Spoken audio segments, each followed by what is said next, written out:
Good evening, everyone. We begin tonight with breaking news in the multiple special counsel investigations into Donald Trump. In the last hour, there have been some big developments in the classified documents case. A superseding indictment has added a new charge against Donald Trump, one additional count of willful retention of national defense information. It also adds a third defendant to the case alongside Trump and his longtime valet, Walty Nada. Carlos de Oliveira was the head of maintenance at Trump's Florida resort and reportedly helped Nada move boxes of documents from the infamous storage room at a key moment, a day before prosecutors came to retrieve those remaining classified documents. He's facing 4 charges, including conspiracy to obstruct justice, concealing an object, corruptly concealing a document, and false statements.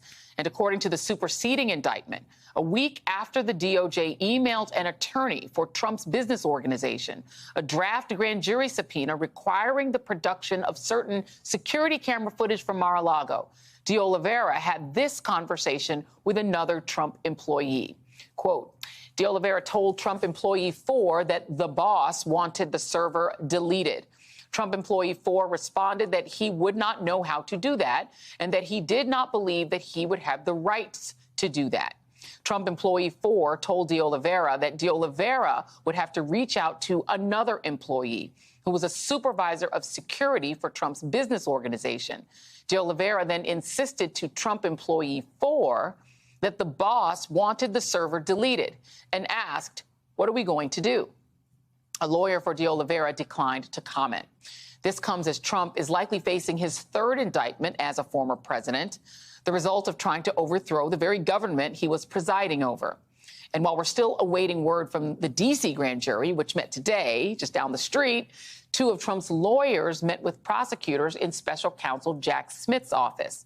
It was in that meeting that Trump's lawyers were told to expect an indictment against their client, according to 2 sources with knowledge of the situation. ABC News is reporting that Smith was present for the meeting, according to sources familiar with the matter. NBC News has not confirmed that. That meeting is seen as the last step before any potential indictment would come down, a chance for Trump's lawyers to make one more attempt at convincing prosecutors not to bring charges. Neither the special counsel's office nor Trump's lawyers are speaking out about what happened. But that didn't stop Trump from providing his take, calling the meeting productive, but saying that no indication of notice was given during the meeting about an impending indictment. However, law enforcement is preparing for that outcome, with members of the U.S. Marshal's Office meeting earlier today with other members of law enforcement outside of the D.C. federal courthouse. And that's not the only courthouse being prepared for a big impending announcement. In Georgia, barricades have been erected outside the Fulton County Courthouse, indicating something big might be happening there soon as well. District Attorney Fani Willis has indicated that she, too, would be coming to a decision about bringing an indictment against Donald Trump in the weeks ahead. Joining me now is my friend and colleague, Nicolle Wallace, host of the great show, Deadline White House, Andrew Weissmann, former FBI general counsel, former senior member of the Mueller probe, and MSNBC legal analyst Ryan Riley, who is also an NBC News justice reporter. Thank you all for being here. Nicolle, I do want to start with you. I am a slow reader. So I'm on page 49 trying to speed read this indictment. But I can tell you, even as a layperson who never worked in the White House, as you, my friend, did, this ain't normal. The conversations that this new defendant, Mr. de Oliveira, was having with Walt Nada, the 2 guys who seem to be the box movers and box hiders here, going to the IT guy and asking if the servers could be deleted. The conversations about whether employees are loyal, whether de Oliveira would stay loyal. And then the new thing, I think, which actually was pretty big news, which is the 32nd count against Trump, that we now know that the government has the document that he showed off at Bedminster. That's count 32. I am just curious to hear, even though I watch your show every day, so I know some of what you think, but please tell us what you make of all of this new information. Well, you pulled it out in your read. I mean, what's so stunning, and I keep waiting for one of these morons who've been, looking for Hillary Clinton's server for a gazillion years to sue Trump for loss of dignity.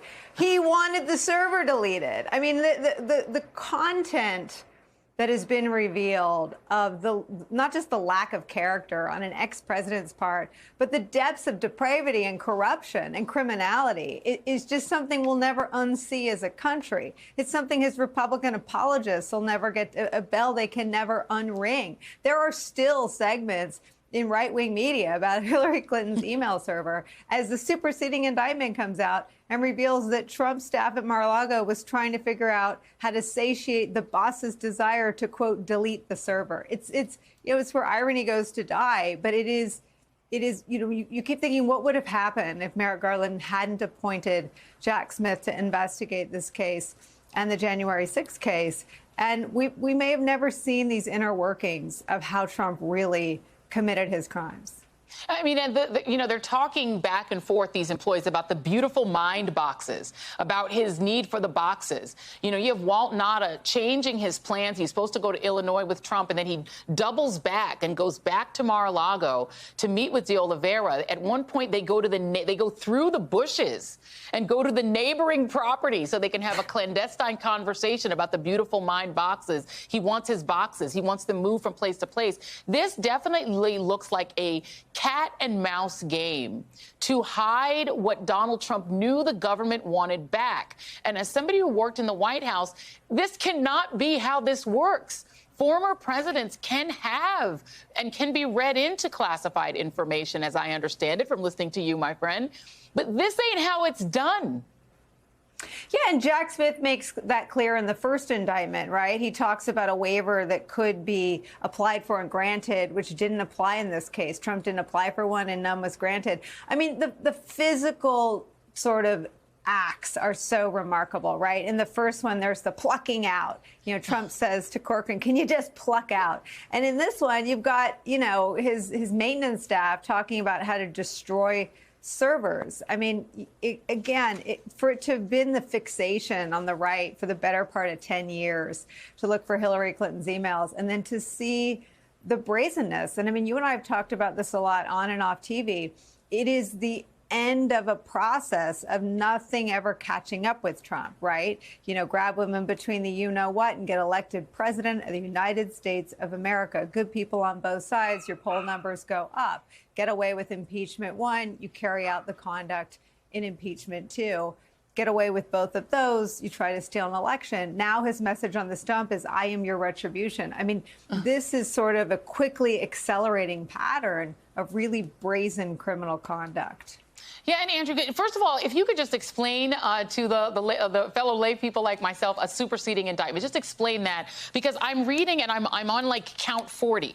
We started with 31 counts in that first really well-written, very narrative, almost like a Netflix special. Well, I guess we can't talk about that because they're the bad guy against the unions, but you know what I mean? I mean, it read like a narrative, and now you have this narrative that makes it even more sinister. This cat and mouse game that they know they're playing. It seems to me that Walt Nauta and Mr. de Oliveira, the flunkies, Donald Trump's guys who he gets to do the dirty work, they seem to understand that what they were doing wasn't right. Explain a superseding indictment and why you think this came now and not before. Sure. So a superseding indictment can add charges and it can add defendants. And in this situation, it added both. It added new charges with respect to existing defendants, principally Donald Trump, and it added a new defendant. And the charges and the new allegations are really significant. And for somebody who says that you're not a speed reader, I mean, you really encapsulated everything that's really there. So let me just talk to you for a second about why I think these are so important. The additional obstruction charges, which as you and Nicole have talked about, is this idea of like, okay, get rid of the surveillance tapes. I mean, that is such devastating proof of both obstruction and the underlying criminality. You don't need to get rid of the surveillance tapes if you didn't do anything wrong.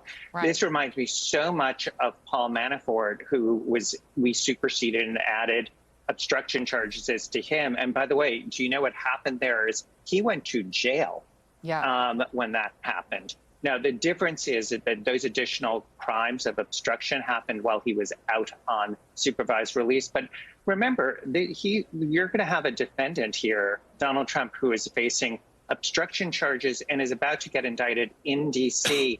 The issue for a judge on bail is whether somebody is going to show up and also whether they're going to continue to commit crimes. I'm not saying that he is going to be remanded, but this is something that a different judge could take extremely seriously about the conditions of his bail, given that he is so clearly flaunting legal process. So that's one issue.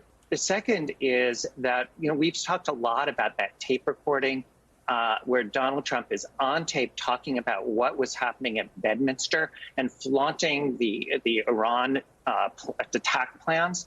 And it was such a damning piece of evidence.